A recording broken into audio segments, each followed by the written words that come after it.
Hi guys, it's Melissa from Real Estate Savvy, and today I'm going to talk to you about the agreement that you sign with a real estate agent when you're selling a home. So if you want to know more, stay tuned. Okay, if you've not already seen my commission video or my buyer broker agreement video, you'll want to watch those because they play into what I'm going to tell you today. So when you're selling a home, you typically sign a listing agreement with an agent.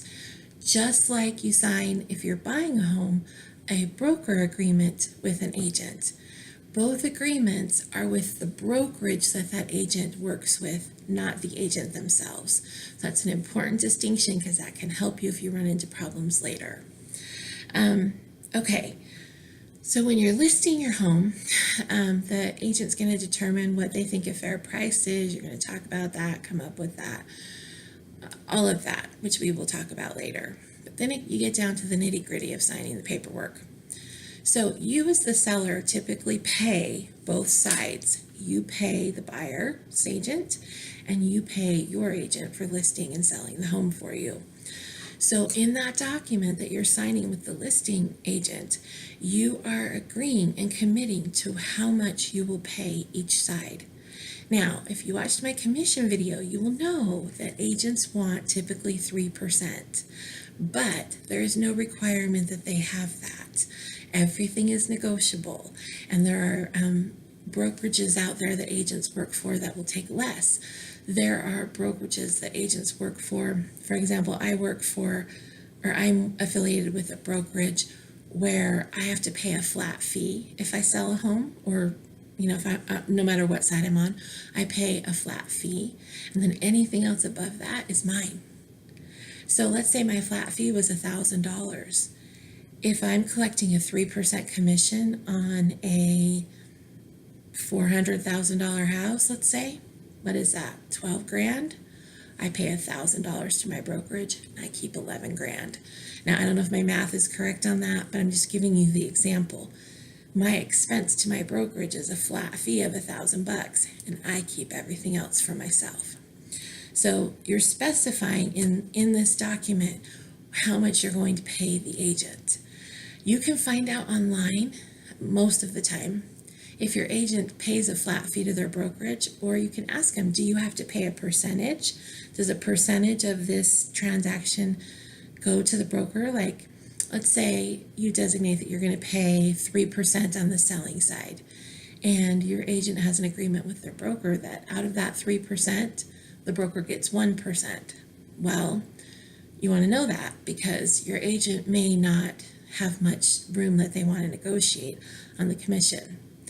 But if your agent only has to pay $1,000 and they're going to make 12 or 15 grand, and only have to pay 1,000 of that out, then they might be willing to take a little bit less because they're still going to have some gravy on the top after they pay their broker. So you're committing to how much you will pay your side as the seller, and you're committing to how much you will pay the other side, the buyer's side. If you're using an agent that lists your home on the MLS states in the private agent section how much you are willing to pay the buyer's side. So most of the time, as an agent, I can go in and look, and it will say that the buyer's side is going to pay 3%. So I know if I'm representing a buyer, or if I'm trying to buy it myself, then I'm going to get a 3% commission on that if that whole thing works out. But let's say the sellers only want to pay a 1.5 commission. How much incentive do I have to show that house? How much incentive do I have to buy that house? They're only paying 1.5% to the buyer's side. Now, it's illegal for an agent to refuse to show a home that has a commission less than 3%. They're not supposed to dissuade you as a buyer from seeing those homes, but it happens. So just know that on the listing side, if you're wanting to motivate agents to bring their buyers to show your home, the expectation is typically that the buyer's agent will be paid 3%. I hope that makes sense. The listing agreement also has a timeline, just like the buyer broker agreement, where you specify how long it's in effect and how long it's in effect in a protection clause after it expires. So you'll have a period of time where the listing agreement is actively in effect, let's say 3 months. And then to protect that listing agent from you and someone who came to your open house from talking privately and working out a deal a month later, they will have a protection clause for 60, 90, 120 days that if someone purchases that home, then they are entitled to a commission from it. So it prevents you from getting all the advertising and the open house and all the exposure and then doing a deal on the side where the listing agent gets nothing. Okay, now I'm going to tell you a personal story. It's actually about a family member of mine. So let's say you sign a listing agreement. Okay, you're going to sell your house and you're going to buy another home. And you go to buy the other home, and everything is like a domino effect. You've got to sell your house so that you can buy this house, and these people have to move so they can buy it. It's a whole domino effect, okay? So you put your house up for sale, and you put an offer on another house. And for whatever reason, whether you can't get the financing for the new house, whether you can't, let's say there's a lot of repairs when you do your home inspection, and the new home sellers, the home that you're trying to buy, those sellers won't negotiate on the price. The appraisal comes in low and those sellers won't negotiate on the price, or you simply change your mind.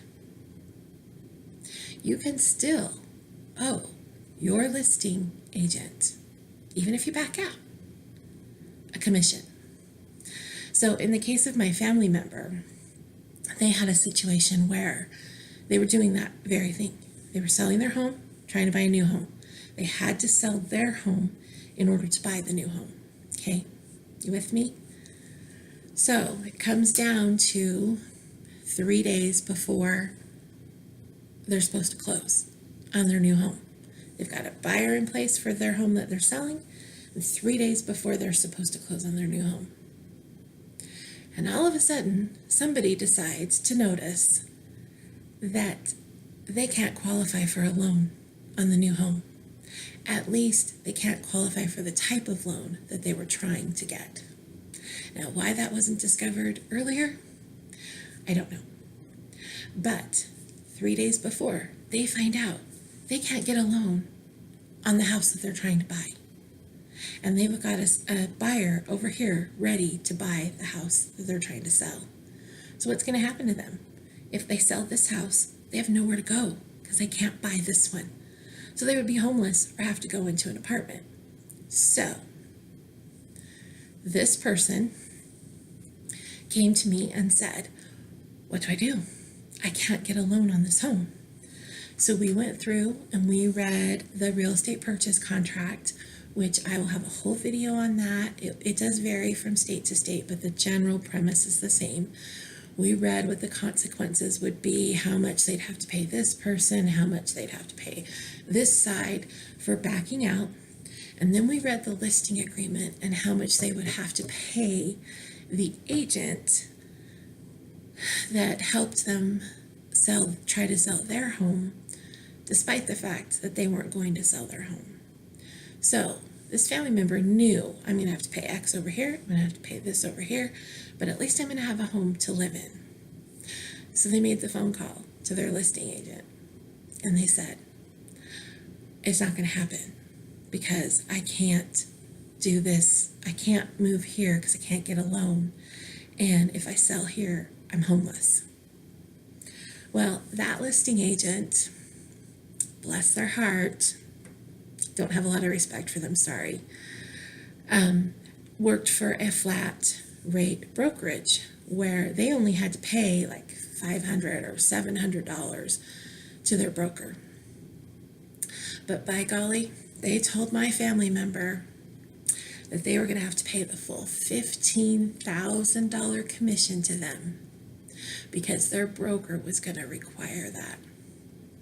And if they didn't pay it, they were going to be sued. Now, this agent that was representing my family member on the listing and also on the purchase of the new home was set to benefit no matter what happened, and encouraged my family member to still sell their home, despite the fact they couldn't buy another one because they wanted to be paid. Now, had I known and had I researched that this agent that was representing my family member only had to pay, under $1,000 to their broker, not the 15 grand that they were threatening my family member about, I would have called him on the carpet and I would have tried to negotiate and say, what's it going to take for you to make this go away? What do you want? You want 3 grand? What do you want? But I didn't know that. And they claimed that they had to have the full 15% commission. Well, what ended up happening was there were some words exchanged that were not great. But in the end, the loan officer for my family member was able to find them a loan that they could qualify for, and they closed a week later so that they could purchase over here and sell here. But if they hadn't been able to do that, this little listing agreement that they had signed, the agent that was representing them on that could have collected a full commission for a deal that never went through. And that's because in most listing agreements, it says if they bring you a ready, willing, and able buyer, they are to be paid. So you want to know that. You want to make sure if you're signing a listing agreement that there are ways for you to get out of that. There are ways for you to negotiate if the deal falls through. You want to know how much that agent has to pay their brokerage so that if the deal falls through, you can negotiate with them on that end.